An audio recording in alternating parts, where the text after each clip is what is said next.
안녕하세요. 이현우 작가입니다. 지금 비정상적인 부동산 시장, 정부가 세금 주도로 만들어낸 그런 시장입니다. 대출받아서 투기한 사람들, 이 폭탄을 누군가 잘 받아주면 다행이지만 아무도 안 받는 순간 그 폭탄을 떠안고 같이 터져야 하는 그런 구조입니다. 사실 지금 부동산 하락이 무서운 게 아니라 현금화가 안 되는 게 더 무서운 그런 상황입니다. 아무리 아파트가 20억, 30억 해도 팔리지도 않고 대출 이자마저 낼 돈이 없다면은 결국에는 은행에게 모든 것을 빼앗기고 빈손으로 쫓겨나게 될 거예요. 그래서 오늘은 지금 부동산 시장 거품, 모래성만큼 취약하고 작은 충격에도 붕괴할 수밖에 없는 이유 알아보도록 하겠습니다. 일단 언론에서는 부동산 상승한다고 엄청 좋아하는데 저 상승이 정상적인 상승인가요? 아니죠. 지금 상반기 주담대 중에 70%는 정책 대출이었습니다. 은행권 전체 주담대가 상반기에 26조가 넘었는데 이 중에서 18조가 넘는 금액 69.2%가 디딤돌, 버팀목, 신생아 특례 대출, 정책 대출이었다고 합니다. 그러니까 지금 부동산 상승, 정부가 일으킨 거품이라는 거죠.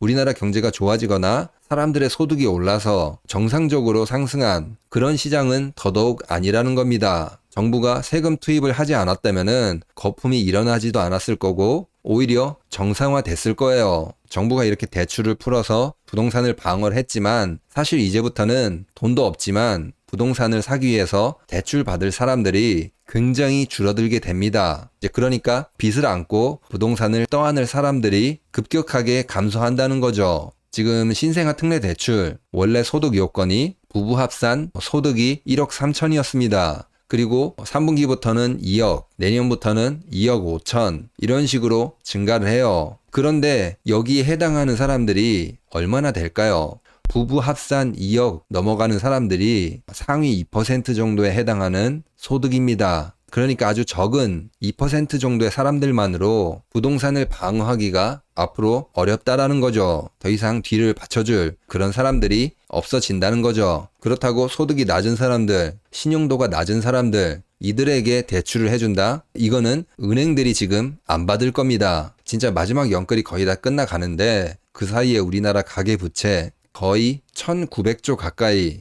도달했습니다. 1882조 이 정도 됐습니다. 여기서 조금만 더 증가하면은 거의 2000조가 될 것 같아요. 우리나라 1년 예산의 3배에서 4배 정도 그 정도 되는 거대한 금액입니다. 근데 여기에 전세 대출도 포함시키면은 가계부채가 거의 3000조가 되겠죠. 너무 어마어마한 숫자인데 결국에는 이 부채 터지게 될 수밖에 없습니다. 댓글로 인플레이션이다. 우리나라 부자가 많다. 그만큼 가치가 있다. 이런 식으로 허황된 생각을 가지신 분들이 많은데 현실은 전혀 그렇지 않습니다. 역사상 단 한 번의 예외 없이 거품은 붕괴했습니다. 그리고 그 거품이 크면 클수록 더 크게 붕괴를 했어요. 한 번도 피해간 적이 없습니다. 우리가 잘 아는 튤립 거품, 그리고 프랑스에서 미국 땅을 가지고 있을 때 미시시피 거품, 그리고 일본 자산 거품, 1997년 아시아 외환위기, 2008년 거품 붕괴까지 모두 다 똑같은 모습이었어요. 거품은 반드시 붕괴했습니다. 다만 그 정확한 시점을 알기는 어렵다는 것인데 마지막 붕괴 상황은 거의 비슷했습니다. 어떤 상황이었냐면은 비싼 자산을 받아줄 사람이 없을 때 폭락을 했어요. 지금 바로 그 상황이 오고 있습니다. 지금 우리나라 부동산 가격이 상승하고 있다고 하는데 사실 아직도 부동산 매물 줄어드는 모습이 많이 보이고 있지 않아요. 팔고 도망갈 그럴 사람들이 줄지어 서 있습니다. 부동산에서 팔려고 내놓은 이런 물건들 지금 서울 같은 경우에는 7만 9천 건 정도 됩니다. 가장 높을 때는 8만 5천 건 정도 이 정도 됐는데 지금 한 6천 건 정도 줄어서 7만 9천 건 정도 됐어요. 지금 서울 아파트 거래량 7천 넘었다, 8천 넘었다 이렇게 되는데 여기 있는 거 다 소화하려고 해도 한 10년 걸립니다. 그만큼 지금 물량이 쌓여 있다는 거예요. 그리고 그나마 서울은 물량 감소가 눈에 보이는데 그 외 지역들은 사실상 감소했다고 이야기하기도 민망합니다. 경기도 같은 경우에는 지금 매물이 14만 7천 건 정도 이 정도 나와 있는데 피크 때 15만 4천 그 정도에 비해서 7천 건 정도 그렇게 많이 차이 안 납니다. 그래프를 보셔도 느끼실 거예요. 이제 왼쪽이 서울 그래프인데 그래도 조금 감소하는 모습이 보이죠. 그런데 오른쪽 경기도 같은 경우에는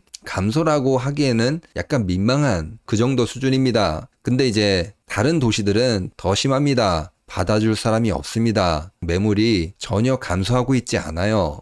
인천 같은 경우에는 피크 때 35,000이었는데 지금 33,000입니다. 뭐 거의 여기는 그냥 약간 약보합이다. 그렇게 표현해도 맞을 정도로 매물이 안 줄어들고 있습니다. 그리고 오른쪽 그래프, 여기는 부산인데 그냥 55,000대에서 계속 왔다 갔다 하고 있어요. 여기는 그냥 변동이 없다. 그 표현이 딱 맞습니다. 사는 사람도 아예 없다. 그렇게 말해도 맞는 상황입니다. 그러니까 지금 과거 거품 붕괴처럼 자산 가격의 거품, 상상을 초월할 정도로 증가했지만 그것을 받아줄 사람들이 전혀 나타나고 있지 않습니다. 매물들이 서울을 제외하고는 거의 줄어들고 있지 않아요. 즉 그렇기 때문에 다른 거품 붕괴와 비슷하게 우리나라 부동산 거품도 붕괴하게 될 것입니다. 그리고 지금 계속 안 좋은 신호들이 보이고 있는 게, 그러니까 여러모로 투기한 사람들이 급한 상황에 있는 것 같아요. 카드론 잔액, 신용카드로 돈을 일시적으로 땡겨 쓰는 거죠. 이게 역대 최대를 경신하고 있다고 합니다. 7개월 연속 계속 최대를 돌파하고 있다고 해요. 카드론 같은 경우에는 심사를 하거나 그런 대출은 아닙니다. 급한 돈을 빌리는 그런 대출이거든요. 그만큼 급한 사람들이 굉장히 많다는 겁니다. 계속 사람들이 돌려막고 있다는 겁니다. 그렇다고 우리나라 경제 상황이 좋냐? 전혀 그렇지 않습니다. 지금 소매 판매가 역대 최장으로 감소를 하고 있습니다. 한 달, 두 달도 아니라 9분기 연속 감소를 하고 있어요.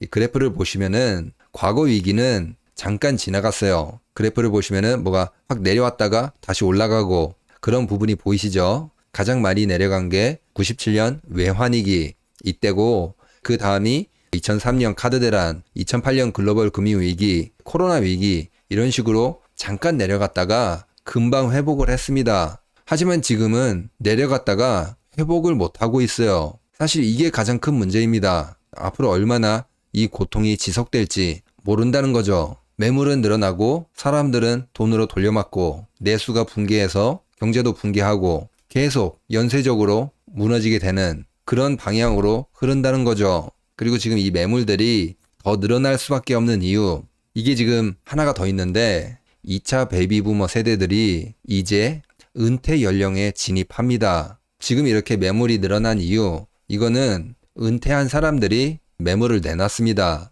우리나라 자산 비중이 대부분 부동산입니다. 우리나라 연금 소득이 그렇게 크지 않거든요. 100만 원 이상 받는 사람이 10명 중에 1명도 안 됩니다. 그렇기 때문에 은퇴를 하고 대부분 현금 자산이 부족할 수밖에 없어요. 그렇기 때문에 부동산을 던질 수밖에 없는 그런 구조거든요. 그게 1차가 지금 이미 시장에 나왔습니다. 55년생에서 63년생 이들의 부동산이 나왔다면은 이 다음에 64년생에서 74년생 이들의 물량도 앞으로 쏟아진다는 거죠. 이제 곧 은퇴할 나이라서 부동산을 팔까 말까 아직 고민은 하고 있을 거예요. 살고 있으니까. 하지만 은퇴를 하고 나서는 생각이 바뀔 수가 있습니다. 왜냐? 현금이 부족하니까.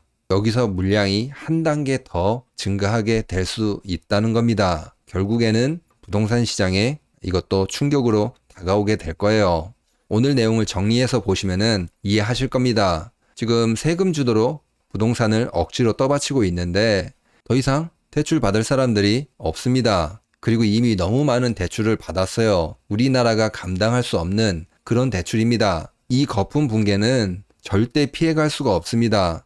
역사상 단 한 번도 피해간 사례가 없습니다. 터지는 시기는 모르지만 터질 때 상황은 모두 다 비슷했습니다. 비싼 자산을 받아줄 사람이 없을 때 예외 없이 붕괴했습니다. 지금 바로 그 상황에 우리가 와 있어요. 아파트 매물, 서울을 제외하고 다른 지역들은 거의 줄어들고 있지 않습니다. 이런 상황에서 대출을 받은 사람들 카드론으로 돌려막고 있고, 여기에 소매 판매 역대 최장기간 감소하고 있다고 합니다. 여기에 플러스 자연적으로 나이가 드신 분들의 물량, 이게 시장에 나오게 될 겁니다.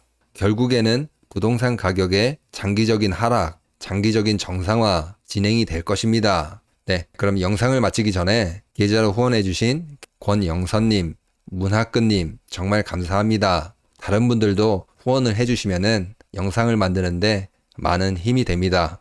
그럼 구독과 좋아요 꼭 부탁드립니다. 감사합니다.